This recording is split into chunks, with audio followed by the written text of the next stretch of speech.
Olá, tudo bom? Meu nome é Ábida Borges e vamos aqui a mais uma aula, uma conclusão agora do que a gente viu sobre o imperialismo na África e na Ásia. Uma aula de história para o 8º ano.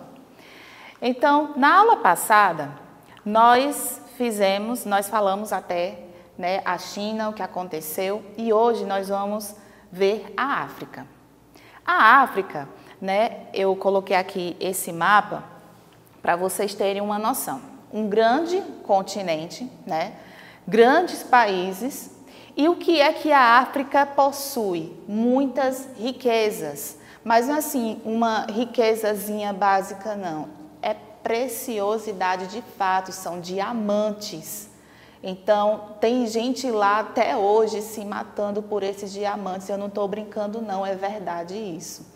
Certo? Então, os países europeus viram a África nesse sentido. Não só no sentido também de colocar suas indústrias, certo? E aí, eu quero falar uma coisa para vocês bem interessante.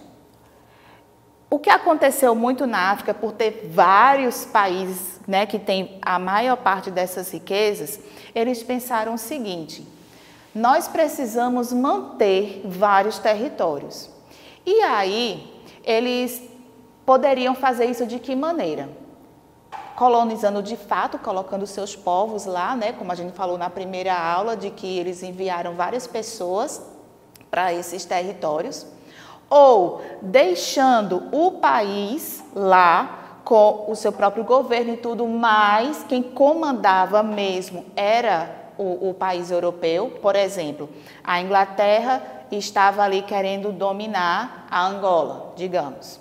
E aí ele deixava lá o rei de lá e tudo, que eram reis também nessa época, que eram tribos e tal. E aí deixava o rei lá tomando de conta, um governador. E aí essa pessoa que estava lá fazia tudo em nome da Inglaterra. O nome disso é protetorado, certo? Essa forma de dominar um país. E a outra forma era por influência. Deixava uma pessoa de grande influência, uma não, várias muitas vezes, lá dentro das questões políticas, ali para tomar de conta daquilo, influenciando sempre para o lado europeu, certo? Então, a África possuía essa grande riqueza, mas o problema era o quê?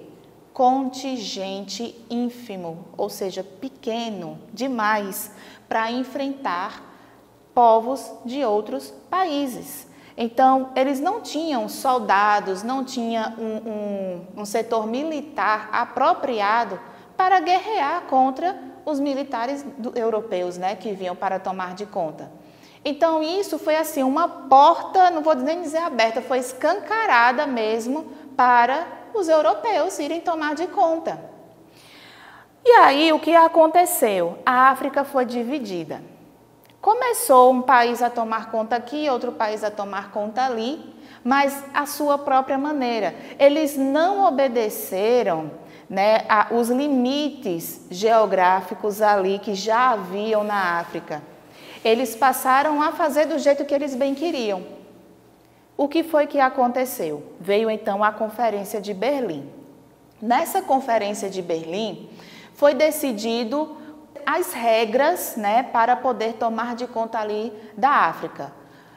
Prestem atenção, não foi decidido como era que seria colocado a África no mapa mundi. Não foi decidido como era que seriam os limites, não. Mas foi decidido como era que eles poderiam dominar.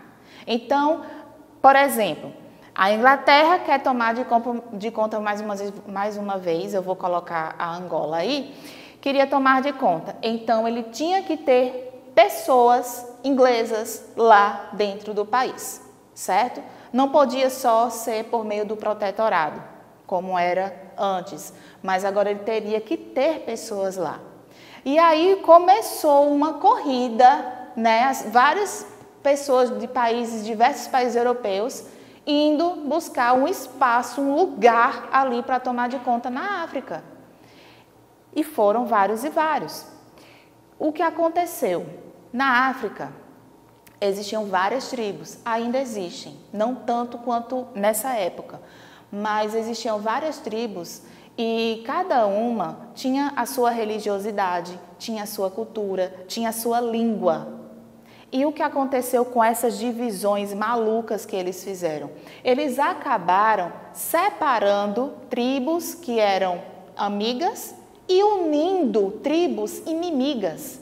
E isso começou a trazer guerras civis, tá? Até hoje também ainda existem guerras civis na África por conta disso, por conta dessa bagunça que eles fizeram no mapa da África, tá? Por conta dessas colonizações malucas que eles fizeram nessa época atrás de quê?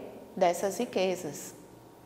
Então, esse mapa que eu coloquei aqui para vocês é mostrando aqui, ó, tem as coresinhas, certo? E aí vocês vão ver que cada país tomou de conta de um lado diferente. E se vocês forem ver, essa parte pontilhada aí do mapa é aonde deveria ser realmente a divisão geográfica correta, certo? Mas o que eles fizeram? Eles acabaram juntando, né, tudo aí, esses povos, e trazendo imensas tragédias para eles. O que aconteceu a partir daí? Claro, houve muitas revoltas, né? As pessoas começaram a brigar bastante pelos seus lugares, pela sua independência, tanto a Índia quanto a China, né? A África e tantos outros países aqui. A gente fala da África, lembrando que é um continente com vários países, mas é porque o que aconteceu nele foi muito grave. Então, todos esses lugares da África, tanto lá na Índia como a China, que eu já comentei com vocês na aula passada, eles brigaram sim pela sua independência, mas passaram muito tempo perdendo essas lutas. A conclusão disso tudo é que a disputa por mercados foi se agravando cada vez mais, certo? A disputa agora não era só porque eu quero um pedaço daqui desse chão para colocar a minha indústria, para aumentar aqui o meu comércio. Agora era uma luta por identidade, era uma luta por religiosidade, uma luta para poder falar a própria língua nativa. Também o sentimento nacionalista e revanchista começou a crescer. As pessoas queriam se vingar daquilo que estava acontecendo claramente. Então, muitas guerras foram realizadas. Alianças militares também foram feitas. Agora, um detalhe que a gente vê aqui é o seguinte: todas aquelas brigas que começaram a acontecer ainda lá na Índia, na China, lá dentro dos países africanos, começaram a levar os próprios países europeus a lutas entre eles, certo? A brigas entre eles no setor econômico, no setor social principalmente. O que veio a trazer, então, a Primeira Guerra Mundial, certo? E, claro, um outro assunto que vocês vão ver em um outro vídeo. É isso, muito obrigada e até a próxima.